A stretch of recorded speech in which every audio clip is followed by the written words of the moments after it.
Hello everyone and welcome to my garden. My name is Ashley and I garden here in Northern California, Zone 9B, and I wanted to come and share with you guys today my current top 10 list of seeds that I started that I highly recommend to all of you guys. This list is not going to by any means go in order, and there are obviously things that didn't make the list that I actually do still recommend, but for different levels for different reasons, like level of difficulty in germinating or difficulty transplanting, or just the fact that they aren't in bloom and I can't show you anything right now. So these are going to be things that are peak right now, meaning they're in bloom. So this is a midsummer seed start, like seeds that I recommend that are going to peak and really blossom for you in this midsummer kind of hot temperatures. There are seeds that I love starting either in fall planting or early in the spring that come and bloom in early to mid-spring and into summer. However, those are kind of done right now. So we're just focusing on the ones that I'm loving and appreciating right now. Okay, the first one we'll be discussing, but not ranked in any particular order, is the Oklahoma pink zinnias. And actually I started some other zinnias, but these are the ones that kind of still, they're kind of more visible in the garden this year. Honestly, any kind of zinnia will do. But these are the particular ones that I started from seed. They were very easy to do. But I would say I have heard that you can't kill a zinnia. They're the easiest thing to start from seed. But I hate hearing things like that because then I did kill zinnias and then I feel like, oh my gosh, I'm the worst gardener ever. And I did kill my first round of zinnias because I put them out when the soil was just too cool. I mean, I literally waited till there was no more frost and there wasn't any danger of frost. We didn't have any more. However, what we did have was really cool soil temperatures, and they really don't like cold soil temperatures. I would plant them out like when you would plant out your tomatoes. They really want the temperature of the soil to be at least 50, 60 degrees Fahrenheit. I don't know what that would be Celsius, but they need it to be a little bit warmer. And I think I put them out when it was still 30, 40 degrees, and they literally withered up and died. So you can kill zinnias. You can put them out and when the soil is just a touch too cold. But other than that, I got this second round started and they are beautiful and they're cut and come again. And they are big, they make a statement, and they are so easy. And as far as cutting goes, they live in, if you cut them at the right time, they can live in a vase for a really long time, over a week, 7 to 10 days. And so cut them when they start to look old, like this one would be a candidate to clip it down, and they will just keep blooming and blooming and blooming and sending up reshoots all the way until frost. So a lot of bang for your buck. All right, next on the list is Gomphrena. Now, she is a real beauty, super easy to grow, a lot like the zinnia. I got from Rare Seeds, I did the combination of the Snow White, and then from Johnny's, I did Raspberry Cream. So this is a combination of the two, and I just kind of mix them up, and they just all kind of grew in together, and I love it. And next year, I actually plan on playing with more colors and variations. The pollinators really love this thing. I have a Proven Winners Gomphrena as well, and it doesn't have the same, it's just different. It's beautiful, it's just different. And the pollinators definitely really love these as opposed to the one from Proven Winners. So I absolutely recommend these. These are so easy to start. They're easy to germinate. They grow really easily. And like the zinnia, I would just not make the mistake that I made the first time around, is putting them out too early, because they really do want those warmer summer temperatures. And then as soon as you get those long summer days, the summer days and the warmer soil temperatures, then they really start to just shoot off from there. And they just create such a lovely, beautiful cloud of clusters. And I plan on doing more of these, more colors next year. They are very easy and very prolific, and no deadheading required. As far as like maintenance goes, I have had to do zero maintenance to these all season long, and they just come and bloom, and they just keep blooming, as easy as it gets. Highly recommend these Gomphrena. Next one to discuss, give an honorable mention, would be this wild bergamot. So I literally just got this from Botanical Interest. Like they're just this was $2.99 from the garden center. And I picked this up, and it is great for hummingbirds, for bees, and I think butterflies as well. But anyway, it's a very, butterflies, hummingbirds, all of it. They love this bergamot, and they really do. I could sit and watch this plant for ages and just watch all the visitors that it attracts. Very easy to start from seed. Very easy to germinate, very easy to transplant, and didn't mind the cold temperatures. So you can actually get this out earlier in the spring. You don't have to wait for the soil to be a certain temperature. The reason that I lost a lot of the seedlings was dog foot traffic, not any other conditions. Yeah, dog foot traffic can be very hard on new little seedlings. So I've had to get creative and try to protect them. Another thing that I've really enjoyed about the bergamot is it takes full sun, but it doesn't mind wet feet. Meaning if you have areas with worse drainage, this is a great problem solver for the garden. I put it in areas where we have wet soil, meaning this area in particular tends to have wetter feet. And I put this Monarda in, and this is the perennial Monarda, by the way, not the annual. And I put this down here where during the early spring, late winter or early spring, things stay wet here for a lot longer. And this did not mind, and it just flourished. It didn't blink twice at it, whereas I've lost other plants and seedlings trying to experiment with this location during that season, and I've lost all of them. But the Monarda has kept going, so it's a great problem solver for areas with not as good a drainage as others. All right, on to the next. The next one that definitely gets an honorable mention is this Nicotiana. And actually, I have another one right back here, and there's like a couple sprinkled in the back. And I absolutely love it. I got this from Rare Seeds. This is the Nicotiana Sensation Mix. So some of them are a little bit more pink, some of them are a little bit more white with a little bit of lavender. She is just beautiful, and I could probably add a little supports to her. She's growing on a slope, so she's kind of tilted a little bit, but I don't mind because she's kind of leaning out to greet you. Absolutely beautiful. I just love the wispiness. I love the flowers. Every time the wind slightly moves, it blows through here. I don't really particularly notice like a strong scent or anything from her, but she is just absolutely beautiful. I don't have to deadhead her, and I don't notice any like spent old flowers. It seems like she kind of takes care of herself. Like when the flowers kind of dry up or don't look so good, like this, for example. But that doesn't bother me. I could come through and just kind of remove them, but it feels like as soon as they start to age, she just kind of takes care of herself. And I appreciate those kinds of plants in the garden that are really low maintenance, that don't require deadheading. She was very easy to start from seed. I would just say, and this is really her peak, midsummer. She likes hot temperatures. This one gets full blazing Sacramento sun and doesn't even blink an eye at it. The pollinators love her. I would just say to put her in warmer soil. So not just after your last frost, but wait till the soil temperatures reach about 50 degrees or so. Perfect example. Like they love her. We got the big bumblebees on her. We got bees all the time. So highly recommend. This is just an annual. I hope that it self-seeds successfully because I need to have this in my garden every year. This is becoming one of my absolute favorites.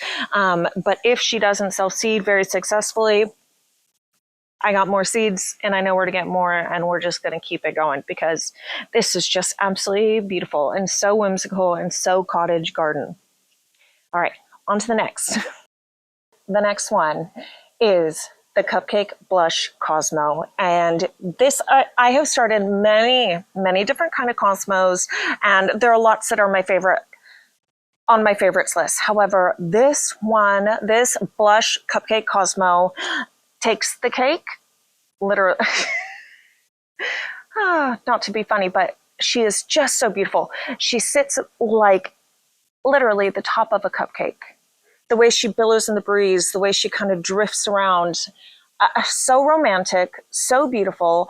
I just love the way she plays with other plants and other blooms around her, and the color is just so delicate. So while I love so many different cosmos, I highly recommend trying out the Cupcake Blush Cosmo.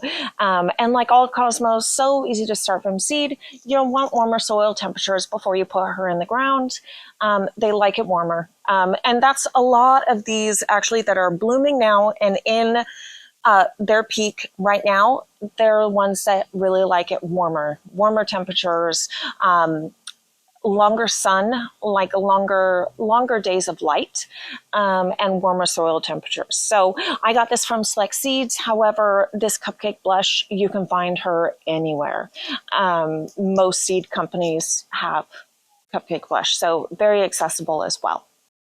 And next on the list, and she almost didn't make the list, and I know a lot of you are asking, like, why? Of course, this is one of my absolute cottage garden favorites. This is the Verbena bonariensis. The only reason she almost didn't make the list is she gave me such a headache trying to germinate her this last year. And I went through several seed packets. I mean, I have many more in my I think I bought like 4 different seed packets, wondering if it was the seeds that was the problem. And also I went through several blocks and several trays and couldn't germinate her, and then would throw that out eventually, or put it in a different location in the house, or put it outside on a patio. I had different seeds in different trays set up everywhere in the garden. And what ended up making the difference is I had an old pot filled with soil, and I just thought, fine, I'll just throw seeds down in it and just ignore her and let it be. And lo and behold, when late winter, early spring came around, I saw that I had a ton of little baby seedlings. And so that's what it took for me to germinate. Everybody says that once you have Verbena bonariensis, like you never not have it. It's apparently a wonderful self-seeder. However, it is very hard to seed them manually and with effort. So I'm hoping that since I have Verbena bonariensis now, I should never have that problem. And my only problem at this point will be editing her out of the garden or keeping her at bay. And hopefully I'll never have to go through the headache of starting them from seed. But we did manage to do it. It was just, and we have a lot of her now, and she's everywhere. So was it difficult to germinate? Yes, this was probably one of the hardest seeds I have ever started, and that's even comparing her to Lisianthus. The only other one that I had such a problem with would be Joe Pye Reed, but I love her. She is a cottage favorite, the way that she grows up and around, and really just the light lavender flowers, it just brings such a pop. She literally complements everything in the garden. I don't think there's anything that she clashes with, doesn't complement. The yellows, the sunflowers, the light pinks of the Earth Angel Rose, Veronicas, I mean, you name it, she literally complements everything. So I highly recommend her. And you don't really have to think much about where to put her. You know, she's an anywhere in the border kind of a plant as well, as easy as they come. So highly recommend Verbena bonariensis. Don't get your feelings hurt if you have a hard time germinating her and getting her started. She's just a challenge, but highly recommend. All right, next on the list, in no particular order, like I said, is this boxwood basil. I got this from Burpees Seeds. I think Burpees is the only place that you can get it, and worth it, because instead of basil living in, you know, the herb garden, or even before this, I would have it mix in with our regular garden, but it just grows into the neatest, tidiest little ball of clump, a ball of like boxwood looking, and it gets about 12 inches by 12 inches, so it gets a little bit bigger. This one, actually, I tried to keep an eye on it and keep it from flowering, but I just come along and clip it, and honestly, I don't even clip it very much, and it naturally grows into this like dense dome kind of shape, and it just stays like this small rounded mounded little thing, and it actually is super cute in the landscape, and it looks just adorable right here with the rest of the boxwoods. And I have this one right here, so this one hasn't gone to seed yet, so, and it just smells so wonderful. As far as cooking goes, I actually love this, like on our salads and in our pasta. And it is just a beautiful, it's really wonderful to cook with. Like, it actually is my favorite to cook with. The smell of it and the taste of it and the shape of the little leaves. Like, as far as culinary uses goes, it really measures up to the other taller, more billowy forms of basil. So I would highly recommend this because it doesn't get more adorable than this little guy. Super easy to grow, just like regular basil, germinates incredibly easy. And once you get it in the ground, it just takes off and it just naturally grows into this low, rounded, mounded, tight little ball. And it is just couldn't be cuter. All right, and next on the list that definitely deserves an honorable mention is Black-Eyed Susan. I could not find her seed packet, but honestly, I don't think she's a particularly special variety. I probably just got it from our local garden center. I don't even think I especially ordered them. I think I just saw them on a shelf and just grabbed it and put it in my cart. But she is just beautiful, like such beautiful height to her, a beautiful pop of color, and perfect example of the Verbena bonariensis. Even goes wonderful with the Black-Eyed Susan and the yellows. This just screams summer and cottage garden, and she's just beautiful. And I don't really deadhead her. I could come out and, clean up some of these blooms, but I mean, she basically self-manages, and I appreciate plants that do that. She's as easy as it gets, and the pollinators really love her. She is just beautiful and very valued by, all of the visitors that fly by. So definitely on the list, would recommend. Very easy to start from seed, very easy to germinate. And I am not sure, I think that this one is a perennial, and they definitely tolerate cooler temperatures. So you could even false start this. This could be planted in the fall and undergo a winter where it sets down nice roots and then comes out in the spring. So not picky about when you plant this out, like the other hot weather lovers. So really easy and super versatile. Would definitely recommend.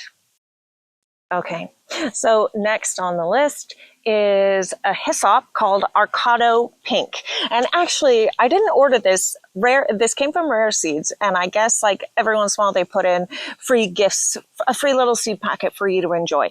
And so I actually did the regular hyssop, which like the anise hyssop agastache, and they gave me this as well. And so I just thought, oh, that's cute as well. Can I just say how beautiful this is? And it's a perennial. Most of these actually on the list are perennials. I would say definitely 6 out of the 10 are perennials, and the rest are annuals. And this is one of those perennials. So I started her early this spring. So this is a first year perennial. This really is such a good performer. The pollinators love her. She isn't in my landscape. She's in the East Garden, and I have her next to my husband's peppers right here because I wanted her to, first of all, I didn't know how much I would like her. And oh my gosh, there's this vine weed climbing up. I got to get the vine weed off. I didn't know how much I would like her, and I wanted to pop some of these in the bed next to the peppers to really bring the pollinators in, because last year we had difficulty with our peppers and we just didn't have very much. It probably was a lot to do with the heat and less about pollinators, but as you can see, zooming out a little next to us, I've been really working on adding a lot of pollinators and bringing in a lot of different species of insects that would help benefit our garden. So this pink hyssop is just absolutely beautiful. It's a good 2.5 or so feet tall. This is its first year of growth, and the blooms are just amazing. So they have been in bloom for about a month now. So I would say since about the middle of June, and just absolutely beautiful. And they just keep going and going and going. And so it's been over a month, and they don't look tired. And just the structure, I don't know if you can get in and see, just the structure of these bloom spikes is just so pretty. And I'm definitely going to start more. I want these up in my front garden. I want these up in my back garden. I love these. Highly recommend this. This was so easy to start from seed. I put it out in cold weather pretty much early in the spring. She didn't blink an eye. And at this point, this is like the growth that we have from this one. This is such a wonderful hyssop. Sometimes you just get lucky. Like the universe just hands it to you. Like this, I would have never seen it or picked it. I was too busy. And then what do you know? You found a new favorite that just works for you, works for your garden, and just is so beautiful and full. So I recommend this to you as well. All right, and last but certainly not least is this Oxford Blue Scabiosa. And it's just beautiful. I started this Scabiosa early this spring, and I would say that it needs a little bit warmer soil temperatures. It likes things a little bit warmer than on the cooler end. I believe that this is the perennial variety. So hopefully she will come back year after year. If she doesn't, then I clearly planted the annual one. But such unique, even when the blooms are done, the seed heads are so interesting and so pretty that I actually love the look of them. But these flowers are so beautiful. The pollinators love them. They are much taller plants than ones I have purchased at the garden centers. And I really wasn't expecting that. In fact, I made the mistake of not staking them up because I've never staked any of our Scabiosa from the garden center before. I've never needed to. However, these really get super tall and need staking, I would say that, but very easy to start from seed, very easy to germinate, and very easy to transplant out, and taller and more beautiful and robust than anything you would purchase from the store. All right, everybody. So we were in the front and dogs started barking. We have people walking their dogs and then other dogs in the houses, and our dogs see them. And, before you know it, it's just so noisy, as you can hear. But thank you for joining me. I hope that encourages you and inspires you what you can actually do and accomplish. There are many more seeds. There are many things that I have started that aren't quite in bloom yet that I didn't really want to show you or put on the list. There are things that were already done. Their day was already done, like Orlea and Foxglove and Larkspur. So I feel, and Snapdragons, those are all incredible, like cottage garden favorites. And those are things that I start every year from seed. But I just wanted to show you just a quick list of like those 10 things that I have right now from seed that are just peaking. And I try to look at it like, what's going to be in bloom and what color combos I have to work with in July, August, September. And, it's a work in progress. Some years are better than others. And, I feel like that's something that takes a lot of garden experience and a lot of thought to put together. And I'm trying to improve on it and have something, in bloom in every season in every area of my garden. So not just like in the garden, there's something in bloom, but, in all the little pockets, like in the sunny border, there's something in bloom at all times.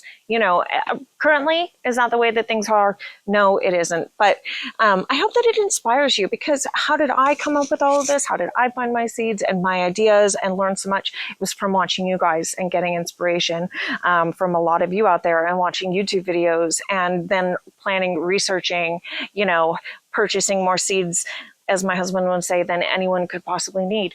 But now who's eating their words? Because looking around the garden, he's not complaining about all the beautiful blooms. And every once in a while he says, acknowledges what a good job I've done out here. But anyway, I digress. I hope you all have a wonderful day. Thank you for joining me today and listening to me talk about some of my favorite seedling starts. All right. Thank you all. Happy gardening.